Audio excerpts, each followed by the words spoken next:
Olá, eu sou o Vitor aqui do canal do Investidor e hoje a gente vai dar uma olhada aqui no HCTR11 e vai tentar descobrir quanto renderia se a gente tivesse investido R$ 10.000 há um ano atrás.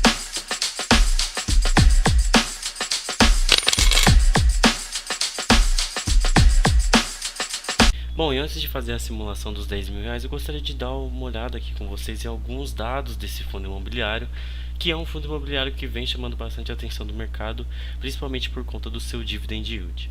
Bom, a gente tem algumas informações aqui no Status Invest, como por exemplo o dividend yield desse fundo, que é 19,50%, né, um dividend yield aí muito maior do que os outros, né, chamando bastante a atenção do mercado, bastante a atenção dos investidores. A gente pode ver que nos últimos 12 meses o fundo teve sim uma desvalorização de aproximadamente 16% e o valor atual, né, da cota desse fundo é R$ 121, quase R$ 122 ali, né? Então a gente vê que é o fundo que, mesmo tendo o dividend yield aí quase chegando a 20%, mesmo assim ele teve uma desvalorização de 15%. Outro ponto que a gente pode dar uma olhada aqui é na sua cotação, né, no gráfico da sua cotação. O fundo ele foi lançado em 2019, né, em novembro de 2019, e desde então ele vem acompanhando os movimentos do mercado. Que a gente teve uma subida bem acentuada, né, ele começou a ser negociado a R$ 108 por aí, e chegou ao seu ápice aqui a R$ 169,99, né, quase 170, e depois ele caiu bastante, sendo essa queda aqui muito causada justamente por conta da pandemia. Logo depois ele se recuperou um pouco, né, e fez um movimento de onda, onde ele levantou um pouquinho e depois desceu, acompanhando as altas de juros aqui do Brasil, né? A Selic vem aumentando bastante e por a Selic aumentar, os investidores acabam trocando de investimento e indo para uma renda fixa, que é uma renda mais segura, né? É um investimento mais seguro. A gente tem algumas outras informações, como por exemplo o seu valor patrimonial, que é de R$ 118,79, ou seja, ele está um pouco acima do que seu valor patrimonial. Então o seu valor patrimonial, o seu preço sobre o valor patrimonial está em 1,04%, 0,4. Então não é muito acima, mas sim está acima do seu valor patrimonial. O outro ponto interessante é o seu valor em caixa, que é de 11,27%. É interessante o nosso fundo imobiliário ter um valor em caixa relativo, justamente para fazer novos investimentos ou até mesmo se proteger de alguma crise ou algo que aconteça de contratempo. Então é muito importante a gente manter um caixa robusto, né? E aqui o seu número de cotista, que é atualmente 135 mil.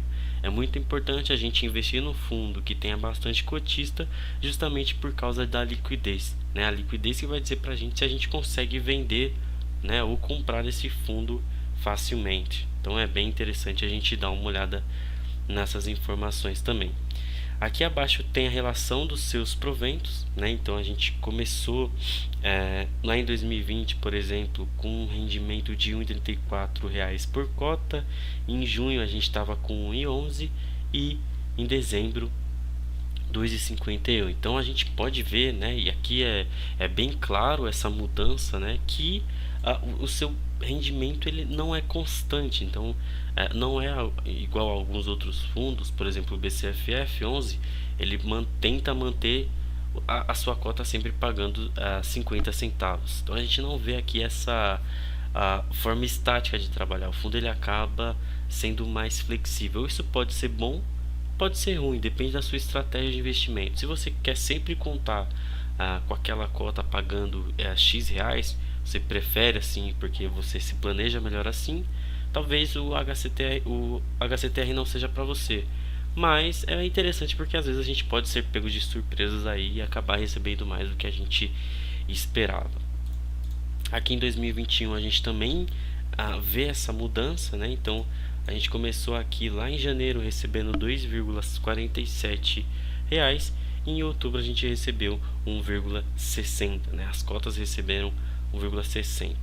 Então a gente vê que não é nada fixo, né, os proventos que esse fundo disponibiliza para os seus cotistas. Bom, e aqui a gente vai ver a simulação dos R$ 10.000 investidos. Primeira coisa que eu gostaria de mostrar para vocês são os proventos. Então, se a gente vir aqui nas dashboard, eu vou tirar a rentabilidade, o valor, e eu vou deixar apenas os custos, né, e os proventos.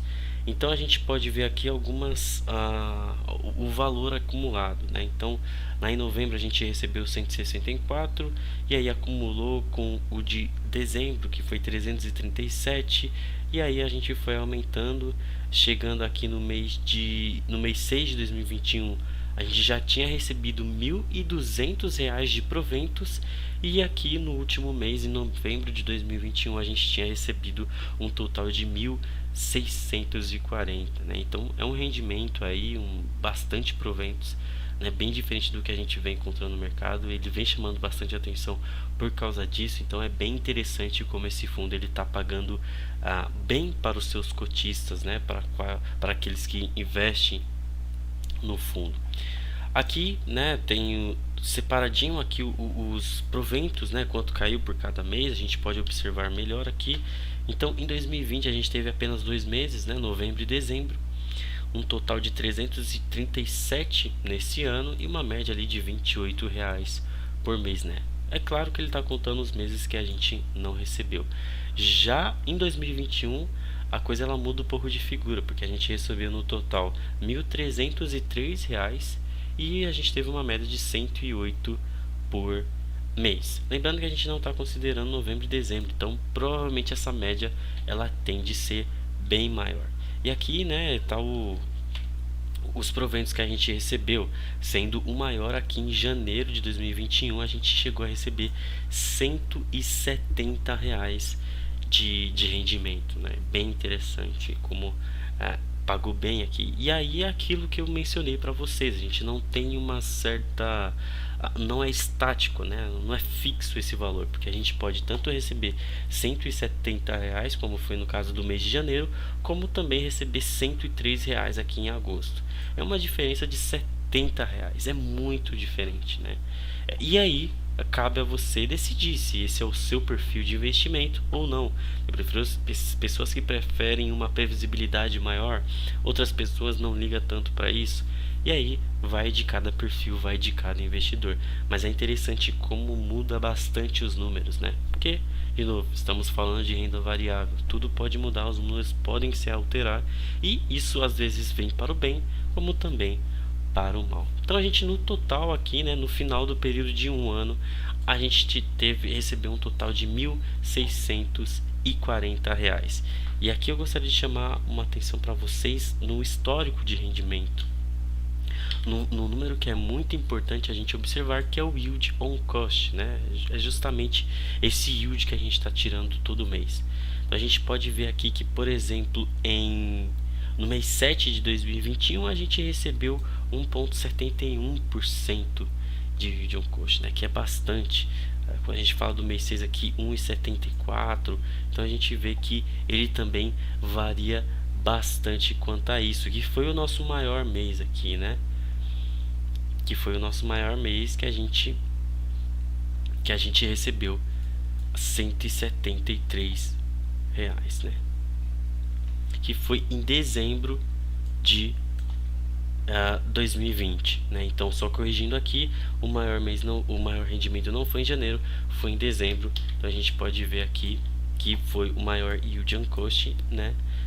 Seguido aqui também por janeiro, que teve um yield on cost de 1,71. Então, a gente for parar para pensar, um yield on cost de quase 2% ao mês, né? Se a gente mantém isso, vira quase 24% ao ano, né? Então é um número bem expressivo. É claro que é muito difícil o fundo ele se manter nesses parâmetros, mas depende de cada caso, né? Às vezes é legal ou não é legal se expor a esse tipo de estratégia. E aqui está como ficaria o nosso patrimônio, tá? A gente teria uma rentabilidade atual de 1,21%. Nosso patrimônio estaria em 8.418.